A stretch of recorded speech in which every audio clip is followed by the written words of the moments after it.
Welcome to the arena of execution, the place where ideas come to die quietly, surrounded by the ghosts of someday and maybe next year. You have a notes app full of brilliance, you have journals filled with potential, and you have a life full of excuses. Let's bridge that gap. Or let's just laugh at it. Honestly, laughing is easier, and it doesn't require a credit card. You clicked on this video because you want to change, but you're watching it in bed at 2 a.m. eating snacks. That's not change, that's entertainment, and I'm the clown. Having ideas is free. It's the mental equivalent of window shopping at a luxury store you can't afford. You get the dopamine hit of imagining yourself with the product without the pain of paying for it. Execution requires a subscription, and the payment plan? It's called discomfort, delivered monthly with interest. You didn't sign up for this. You signed up for the Idea Generator 3000, not the grind and sweat package. But here you are, watching a video about it. Is this progress? Debatable. Is this procrastination? Absolutely. But at least you're procrastinating productively, right? That's what you tell yourself. Before we begin, do me a huge favor. Smash that like button. Go ahead, it's free. See, you're already better at executing likes than you are at executing your actual ideas. That's a skill. Subscribe for more content you'll never implement. Turn on notifications so you can be reminded of your failures regularly. It's like a digital guilt trip, and I'm the conductor. Thanks for playing along. Your engagement metrics are the only thing growing today. Let's keep that streak alive. Let's diagnose the disease. We need to name the villain before we can fight it. Symptom 1. The planning paralysis. You research the perfect planner, you download the ideal app, you wait for the optimal time to start, like you're waiting for a planet alignment. You've built a museum of preparation, and the main exhibit is called nothing. You're not planning to execute, you're executing a plan to avoid execution. It's a masterpiece of avoidance. You feel productive because you're organizing your tools, but the building is still empty. You're the architect who never lays a brick. Symptom 2. The fear of first drafts. You believe your first attempt must be a masterpiece or it doesn't count. So you never count, you never start. You're waiting for inspiration to strike like lightning, but you're indoors with the windows closed wearing a rubber suit. Lightning isn't coming, and even if it did, you're insulated against it. You want the result without the process. You want the six-pack abs without the sweat. You want the bestseller without the bad chapters. It doesn't work that way. The first draft is supposed to be garbage. It's the compost for the flowers, but you're trying to plant diamonds in concrete. Symptom 3. The comparison trap. You look at others' highlight reels and call it their journey. You see their success and assume it was linear. Your journey is a blooper reel you refuse to publish. You think they were born executing. They weren't. They just started before they were ready. They were scared, they were tired, and they were probably bad at it initially, but they shipped. That's a concept you find revolutionary and terrifying. You compare your behind the scenes with their premiere. It's not a fair fight. It's not a fight at all. It's a spectator sport where you're the only one on the bench. Symptom 4. The comfort zone subscription. You're paying for it daily with your potential. The monthly fee is a small dream compounded into regret over years. You didn't cancel this subscription because it's automatic. It's the default setting, and you're too busy planning the cancellation to actually cancel. You read articles on how to get comfortable with discomfort, which is just another way to stay comfortable. You're negotiating with a prison guard who is actually you. The comfort zone is a beautiful place, but nothing ever grows there. It's a sterile museum of your own safety. Let's get data. Look at this graph. The numbers don't lie, and they are brutal. You're a genius at generation and a novice at completion. It's not a talent issue, it's a follow-through famine. You have an abundance of starts and a scarcity of finishes. This gap between what you imagine and what you create is where your anxiety lives. It's the rent-free apartment in your head. You need to evict the ideas that don't have a lease. And by lease, I mean action. Without action, an idea is just a hallucination. You tell yourself you're waiting for the right time. The right time is a myth invented by people who enjoy waiting. It's a fairy tale for adults. The right time is now, but now is uncomfortable, so you reschedule it to later. Later is a place that doesn't exist on any calendar. It's a fictional dimension where you have infinite energy and no distractions. Spoiler alert, you never arrive there. You just keep pushing the date forward until the dream expires. The expiration date on your potential is sooner than you think. Your brain is a brilliant idea factory with a broken shipping department. Ideas pile up in the warehouse, gathering dust and judgment. You're the manager who keeps ordering more raw materials but never ships a product. It's not a logistics issue, it's fear wearing a hard cap. You're afraid that if you ship it, people will see it's not perfect. Newsflash, they won't see it at all if it stays in the warehouse. Obscurity is the real failure, not imperfection. You're protecting your ideas from criticism, but you're also protecting them from life. And let's not forget symptom 5, the perfectionism prison. You're serving a life sentence for a crime that doesn't exist, being imperfect. The warden is your inner critic, and the parole board is a myth. You'll never get out until you realize the prison door was never locked. You just thought it was. You're holding the key, but you're too busy polishing it to use it. So stop waiting for a key that doesn't exist. Push the door. It's open. It's always been open. You're just afraid of what's on the other side. Reality, with its messy, imperfect, glorious results. The world doesn't need your perfect idea. It needs your real one. Acknowledging the problem is the first step, but don't you dare make acknowledging your full-time job. The next step is not to plan the next step, it's to take a stupidly small action, right now, after this video. But we'll get to that. First, you need to survive the night, because that's where the dreams go to get edited by fear. That's where the tomorrows are born. We need to intercept them. We need to hack your night routine so that execution isn't a battle the next morning, but a default setting. The main idea is simple. Execution is not a grand gesture. It's the accumulation of tiny, unglamorous actions. It's showing up when you don't feel like it. It's doing the work when no one is watching. It's choosing progress over perfection every single day. This is the secret that gurus sell for thousands, but it's free, and that's why you don't believe it. You think it must be complicated, expensive, or require a special talent. It doesn't. You're waiting for a magic pill, but the only magic is consistency. And consistency is boring. It's the mundane repetition that builds empires, but you'd rather watch a video about it than do it. Let's visualize this. Imagine a scale. On one side, your perfect plan, lightweight and airy. On the other, a single, imperfect action, heavy and real. The action side always wins. Always. But you keep adding feathers to the plan side, hoping it will somehow outweigh the brick. It won't. You're an architect of air castles. The foundation is made of someday. And someday is a place where dreams go to retire. You need to lay one brick, as imperfect as it may be, then another.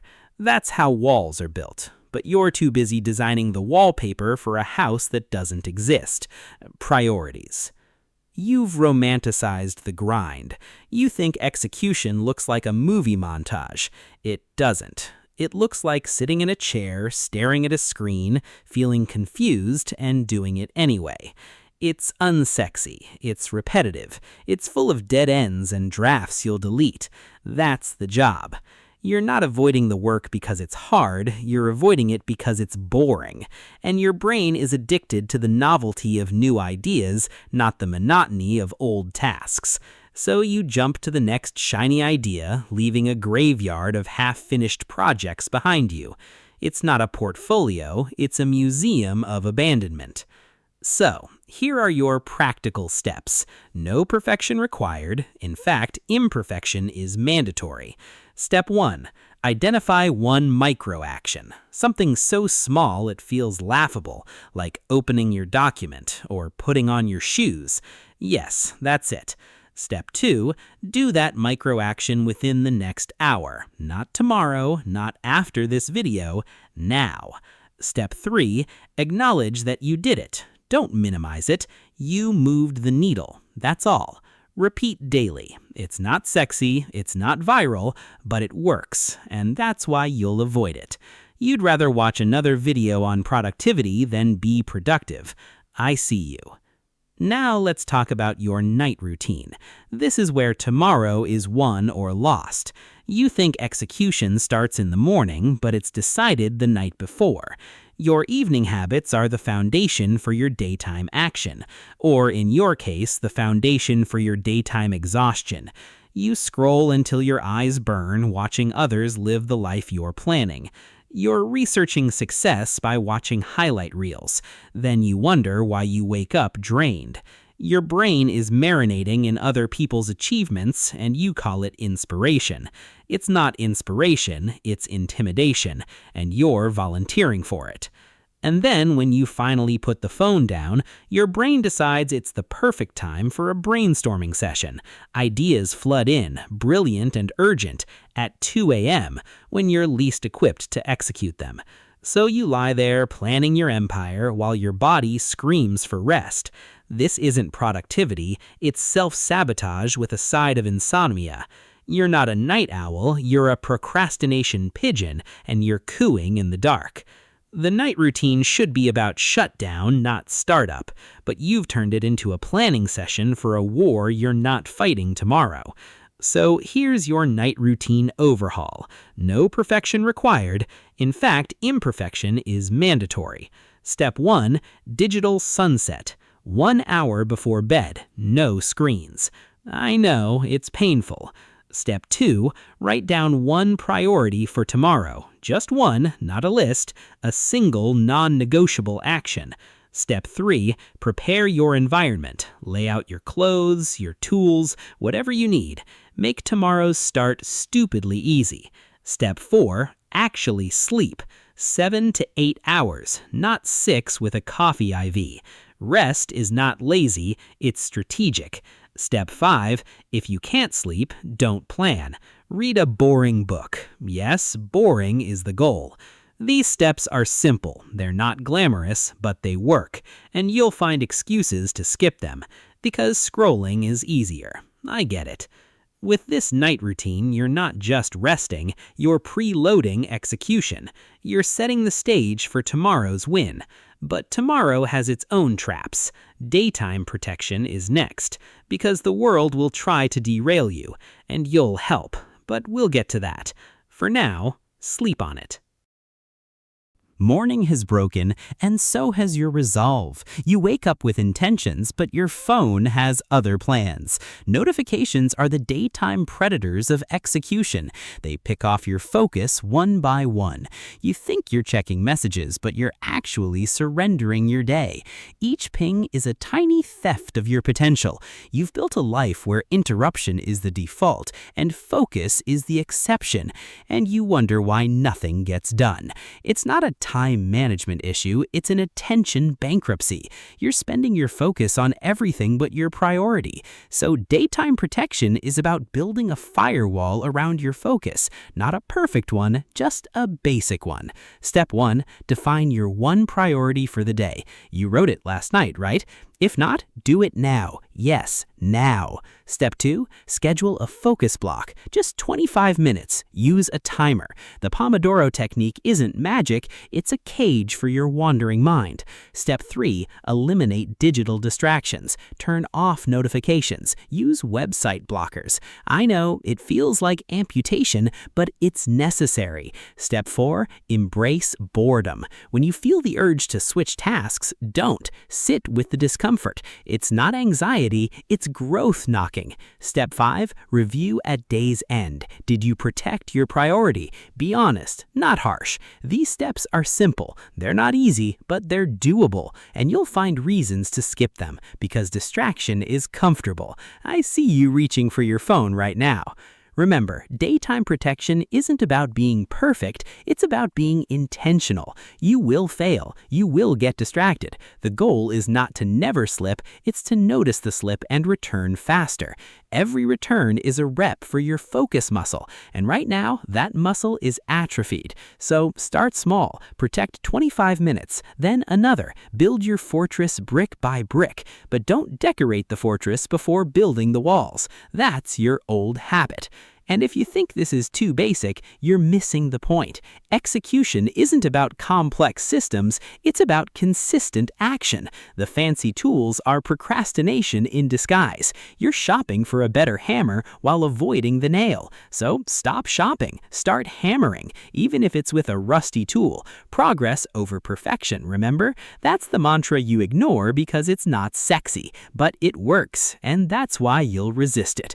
Now for the advanced traps. These are the sneaky ones that look like virtues. Trap 1, productive procrastination. You do easy tasks to avoid the hard one, cleaning your desk instead of writing the report. It's still procrastination, just with a trophy. Trap 2, research rabbit holes. You learn so much that you never apply anything. Knowledge without action is intellectual hoarding. You're a librarian of unused information. Trap 3, the comparison spiral. You measure your chapter 1 against someone's chapter 20.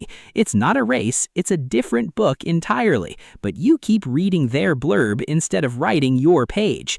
These traps are advanced because they feel justified. You tell yourself you're being thorough, but you're being fearful. The escape plan is always the same. Action. Small, immediate action. When you feel the pull of productive procrastination, do the hard task for 5 minutes. Just 5. When you're researching, set a timer and then apply one thing. Knowledge is potential energy. Action is kinetic. When comparing, mute the noise and focus on your own path. Your journey is unique, not inferior. These aren't new ideas, they're reminders you ignore because ignoring is easier than doing. Let's get practical. For each trap, have a counter habit. Trap, productive procrastination. Counter, eat the frog first. Do the hardest task in the first focus block. Yes, before coffee if you must. Trap, research rabbit hole. Counter, learn just enough to start, then learn by doing. The best teacher is failure, and you're avoiding the lessons. Trap, comparison spiral. Counter, track your own progress. Use a simple journal. Compare yourself to who you were yesterday, not to someone else's highlight reel. These habits are simple. They're not easy, but they're doable, and you'll negotiate with yourself to skip them. Don't negotiate with terrorists. Your excuses are terrorists. All right, enough theory. Here's your 1-week challenge. No perfection required. In fact, imperfection is encouraged. Day 1, identify one micro action and do it within 1 hour of waking. Yes, today counts if you start now. Day 2, implement a 25-minute focus block. Protect it like your life depends on it. It does, metaphorically. Day 3, write down one priority the night before and do it first thing. No phone until it's done. Day 4, catch yourself in one advanced trap and take a counter action. Notice the trap, then step out. Day 5, review your week. What worked, what didn't. Be kind but honest. Day 6, share your progress with one person. Accountability is a force multiplier. Day 7, plan the next week with one priority per day. Keep it simple. This challenge is not about transformation, it's about initiation. You're not building a cathedral, you're laying one stone. And for those who want more, there's a printable 30-day challenge checklist in the description. It's the same principles extended, but don't download it and never use it. That's just advanced procrastination. Use the 1-week challenge first. Master the basics. You can't run a marathon if you can't tie your shoes, and tying your shoes is the micro action. So start there. This challenge is designed to be doable. No heroism required, just consistency. The kind you avoid because it's boring. But boring is where the magic happens, not in the flashy ideas, but in the daily grind. At the end of this week, you won't be a new person, but you'll have proof that you can execute. Proof is powerful. It silences the inner critic. It builds evidence against your excuses. So take this challenge, not perfectly, but persistently. Fall 7 times, stand up 8. But standing up is the action. Don't plan the stand, just stand. And if you fail a day, restart the next. The challenge isn't about streaks, it's about showing up. So show up. Free yourself. For that idea you've been nursing, it's time to let it breathe, to let it live, to let it be imperfect and real. Having ideas is free. Executing them requires a subscription, but the payment is worth it. It's paid in discomfort, redeemed in growth. So sign up. Start today, not tomorrow. Tomorrow is a liar. Today is the only day you have. Use it. Now go do that micro action. I'll wait. Just kidding, I won't, but you should. Thanks for watching. Now stop watching and start doing. The world needs your execution, not your ideas. Go make it happen.